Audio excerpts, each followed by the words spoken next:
السلام علیکم ملګرو، عمران ما او دې ټیم کې تاسو ګورئ پښتو ایچ ټي وي. د ارشاد بټي په پروډکاسټ کې مولانا طارق جمیل صاحب نه څه سوالونه وشو، د هغې جوابونه ورکړي دي، خو انجینیر علي محمد مرزا صاحب په هغه جوابونو باندې شدید اعتراض کړی دی. دا ویډیو زه تاسو سره شیر کوم، تاسو یې وګورئ.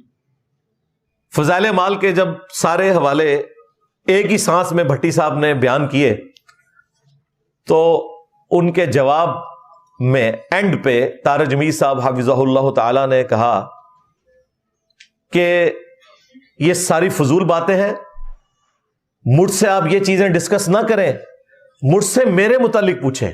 واہ واہ، سرکار پوری زندگی فضائل اعمال اٹھا کر آپ پوری دنیا میں گھومتے رہے اور آپ کے بڑوں نے یہ تحفہ امت کے حوالے کیا. آج آخری عمر میں بجائے توبہ کرنے کے کہہ رہے ہیں کہ مجھ سے میری ذات کے بارے میں پوچھیں، میں تو اس کا لینا دینا ہی کوئی نہیں ہے. تو جتنے لوگوں کے ہاتھوں میں آپ نے یہ تھمائی تھی، کئی تو قبر میں جا چکے ہیں، ان کی آخرت کا ذمہ دار کون ہے؟ طارق جمیل صاحب. اتنا جملہ کہہ کے آپ فارغ ہو جائیں گے؟ آپ کا کام ایسے بین کروائیں اور اعلانیہ معافی مانگیں. تبلیغی جماعت کے کام کے میں مخالف نہیں ہوں، میں نان دیوبندی واحد اس پلیٹ فارم سے بات کر رہا ہوں جو تبلیغی جماعت کا سب سے بڑا سپورٹر ہے، اور میری پوری تاریخ ہے، ہمارے ہزاروں سٹوڈنٹس تبلیغی جماعت میں ہیں. انہوں نے کئی دفعہ پوچھا، میں نے کہا ساتھ رہیں، بس کہانی ہے نا فضائل اعمال کی پڑھا کریں، آپ قرآن و سنت بیان کریں، ہم نہیں آپ کو کہتے کہ آپ جماعت کو چھوڑیں. لیکن یہ سلیبس صراحتاً قرآن و سنت کے خلاف ہے، اور یہ کہنا کہ جی مجھ سے میرے بارے میں پوچھیں، اس طرح نہیں ہوگا بھائی. یہ آپ نے تبلیغی جماعت کے اس سلیبس کا وزن خود بھی اٹھانا ہے، اور اس سے اگلی بات جو آپ کے لیے بڑی خطرناک ہے، یہ پوڈ کاسٹ کے بعد نا الیاس گھمن صاحب کے پرانے کلپ فیس بک پہ چڑھنے شروع ہو گئے ہیں، جس میں انہوں نے فضائل اعمال کی ان ساری چیزوں کا دفاع کیا ہوا ہے، اور وہ طارق جمیل صاحب کے خلاف اپلوڈ ہوئے ہیں اب، حالانکہ اس وقت وہ بریلویوں یا اہل حدیث کے خلاف تھے. اب طارق جمیل صاحب کا یہ کام ہے کہ وہ اعلانیہ کہیں کہ فضائل اعمال سے فضول مال تک کا سفر مجھے انجینئر صاحب نے طے کروایا.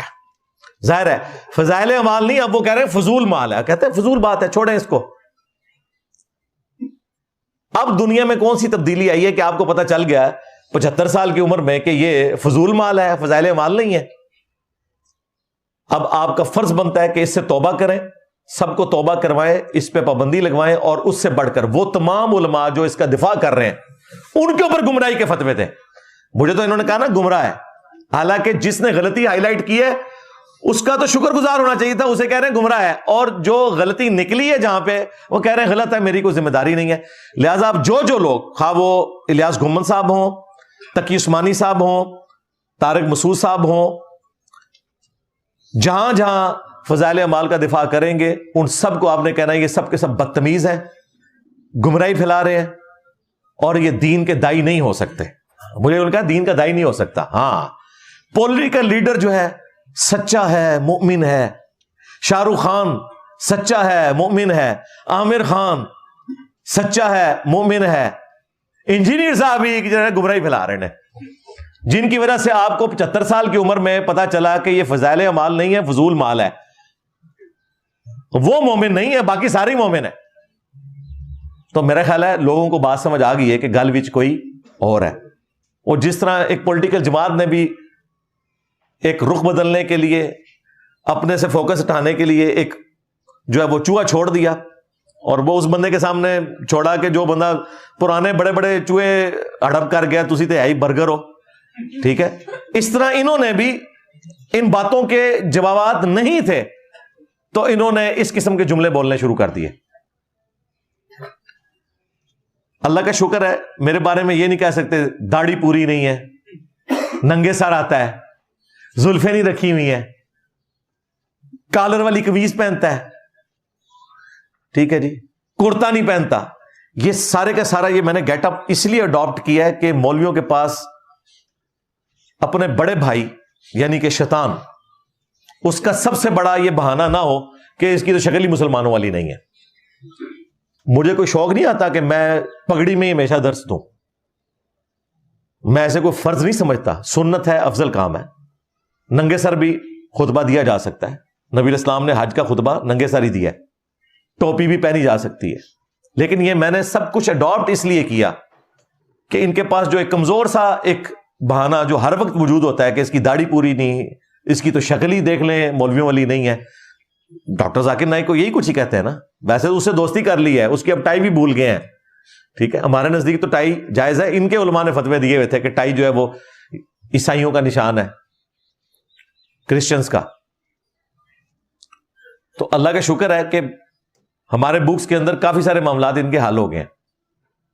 اب ڈاکٹر ذاکر نائک کی ان کو ڈگری بھی نہیں نظر آ رہی کہ بھئی اس کے پاس تو کوئی ڈگری نہیں ہے. قرآن بھی مجہول پڑھتے ہیں، وہ معروف طریقے سے قرآن بھی نہیں پڑھ سکتے اور جوانی سے پڑھ رہے ہیں. چلیں اس دوران بھی 25 سالوں میں سیکھ لیا ہوتا تو ابھی تک قرآن تو ٹھیک پڑھ لیتے.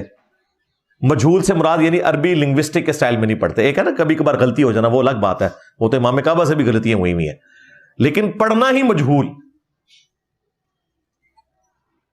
ان کو شاہ فیصل ایوارڈ سب سے بڑا ملا ہوا ہے صرف اس لیے کہ انہوں نے فرقوں کی منجی نہیں ٹھوکی. اچھا کہتے ہیں نہیں وہ تقابل ادیان پہ بات کرتے ہیں اس لیے ہم انہیں کچھ نہیں کہتے. یار تم نے تقابل ادیان کے لیے اپنا وہ بندہ لانچ کیا ہوا ہے جو عالم دین ہی نہیں ہے، اس کو غیر مسلموں کے مقابلے پہ لانچ کیا ہوا ہے. کتنی حیران کن بات ہے، غیر مسلم کے مقابلے میں تو کوئی عالم دین لانچ ہونا چاہیے، اور اس کو مانا بھی ہوا ہے. مجھے بھی انہوں نے مان لیا ہے اصل میں، اور انہیں پتا چل گیا ہے کہ گل ود گئی ہے، اس لیے اس کو گالی گلوچ کرو، کیونکہ ان کی پبلک ان کو چھوڑ گئی تھی. اور ڈگریوں کی اوقات یہ ہے کہ بریلویوں کا مفتی اعظم دیوبندیوں کے عام بندے کے نزدیک مشرک ہے، اور دیوبندیوں کا مفتی اعظم بریلویوں کے عام بندے کے نزدیک گستاخ رسول ہے. لو سامو اے لو ڈگری لے جاؤ. ہاں، جب مفتی اعظم کو دوسرے فرقے کا عام بندہ کہے کہ گستاخ رسول ہے تو اس بیچارے کی ڈگری کی کیا اوقات رہ گئی.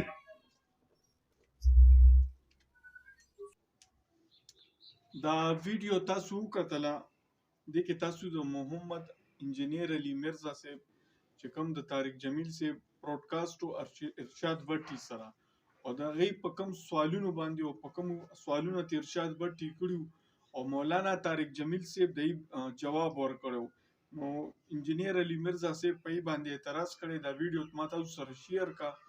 اوس تاسو ما ته کمنټ کې ووایئ چې دې کې تاسو دې ویډیو نه کم مطلب اخلي، لکه مطلب څوک په غلطه دي یا څوک په سمه دي، تاسو ترې خپله مطلب واخلئ.